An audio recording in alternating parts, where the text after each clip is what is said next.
ምንድነው የሚያወራጭ? አርፋት በላም እንዴ? እግሬን እየመታኝ ነው። ለምንድነው የምትመታት? እህት ይመታል እንዴ? አረ መትቻት አይደለም ዝም ብላ ስታጋን ነው። ምልክት እየሰጣት ነው። ለምንድነው ምልክት የምትሰጣት?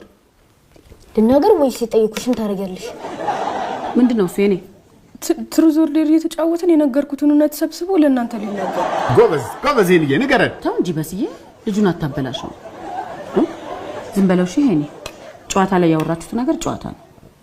ተማሪዎች ግን እኮ በዚህ መንገድ ነው የሚያወጣጡኝ። እስካሁን ድረስ ይስቁብኛል። ለምንድን ነው የሚስቁብህ? ከኔ በላይ ግን በየኔ ነው የሚስቁት። የምን መገባበዝ ነው? ንገሩንና ያንዳችሁን እንሳቅ። መኖርሽን የጠላሽበት ቀን የቱ ነው ብለው ጠይቀውኝ ነው። ተማሪዎች አይደሉ እንዴ? ምን አይነት ጥያቄ ነው የምትጠያየቁት? እኔ ምን አውቃለሁ? የኛ